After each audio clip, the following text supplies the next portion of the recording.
Known today for reggae, Rastafari, and breathtaking beauty, this small Caribbean nation carries a history as deep as its blue seas. From ancient Taino roots to colonial struggle, from slavery to independence, Jamaica's story is one of pain, pride, and power. The first people sound, ocean waves and tropical birds. Visuals, ancient artifacts, cave paintings, and forested landscapes.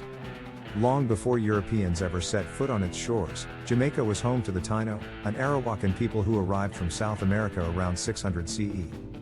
They called the island Jamaica, meaning land of wood and water. The Taino lived in harmony with nature, fishing, farming cassava and maize, and building villages along rivers and coasts. They worshipped Zemi spirits, honored their ancestors, and crafted tools from stone and shells.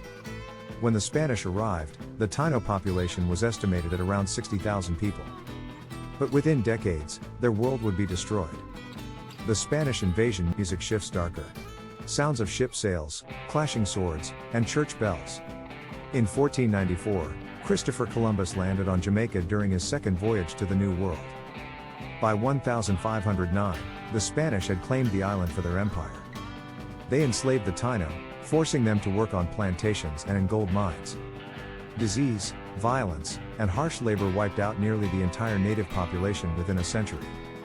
To replace them, the Spanish brought enslaved Africans, marking the beginning of Jamaica's tragic but defining connection with Africa. Yet, the Spanish rule on Jamaica was short-lived. In 1655, the island's fate would change forever. The British conquest and slavery drums and battle horns. Visuals, 17th century ships, maps, and soldiers landing on Jamaican shores. In 1655, the British Navy attacked Jamaica, capturing it from the Spanish after a fierce battle at Spanish Town. The Spanish fled, but before leaving, they freed many of their enslaved Africans. These freed men and women fled to the island's rugged mountains, forming independent communities known as the Maroons. Under British rule, Jamaica became one of the most profitable colonies in the world, built on the backs of enslaved Africans. By the 18th century, the island was covered in sugar plantations, and Britain's wealth flowed from Jamaican soil. But for the enslaved, life was brutal. They were beaten, branded, and worked to death under the tropical sun. Yet, they resisted, through rebellion, music, and spirit. The Maroons and rebellion drumming intensifies. Jungle visuals, mountains of cockpit country. The Maroons, descendants of escaped slaves, refused to bow to colonial masters. Led by fierce leaders like Nanny of the Maroons, they waged guerrilla war against the British from deep within the mountains. After decades of conflict, the British were forced to sign peace treaties in 1739, granting the Maroons freedom and land.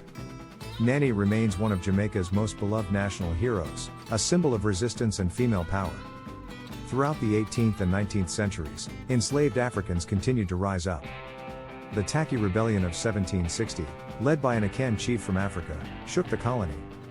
And in 1831, the Christmas Rebellion, led by Samuel Sharp, became the final push toward emancipation. In 1834, slavery was officially abolished in Jamaica. But freedom came with struggle, and new forms of inequality.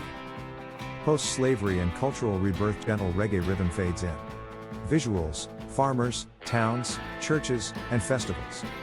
After emancipation, former slaves faced poverty, racial discrimination, and lack of opportunity. Many turned to farming or left the island to seek work abroad. But out of hardship, new identities and faiths began to bloom. African traditions merged with Christianity to form Rastafarianism in the early 20th century, a movement preaching unity, peace, and resistance to oppression. Figures like Marcus Garvey, the great Pan-African leader born in St. Ann's Bay, inspired global pride in black identity. Cultural rebirth also came through music.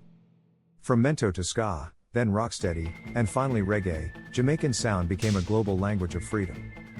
Artists like Bob Marley, Peter Tosh, and Burning Spear carried Jamaica's story to every corner of the world. The Road to Independence visuals, 1950s protests, British flags coming down, the birth of a new nation. The winds of change swept the Caribbean after World War II. Jamaicans began demanding self-rule and an end to colonial control. Leaders like Norman Manley and Alexander Bustamante guided the people toward independence. On August 6, 1962, Jamaica officially gained independence from Britain. The national flag, black, green, and gold, was raised for the first time. Black for strength and creativity, green for hope and agriculture, and gold for the natural wealth of the island. Modern Jamaica upbeat reggae music. Visuals, bustling Kingston, Olympic athletes, cultural parades, beaches. Today, Jamaica stands as a symbol of resilience. A small island with global influence, in music, sports, and spirit. From Usain Bolt's lightning speed to Bob Marley's timeless lyrics, Jamaica continues to inspire the world. Yet challenges remain: economic inequality, crime, and the lasting shadows of colonial history. But through it all, the Jamaican motto shines bright: out of many, one people. Because Jamaica's story is not just about survival, it's about transformation. From Jamaica, the land of wood and water, to a proud and powerful nation, Jamaica's rhythm still beats strong, echoing across oceans and generations. This is Jamaica, a land born of struggle, shaped by freedom, and carried forward by the heartbeat of its people.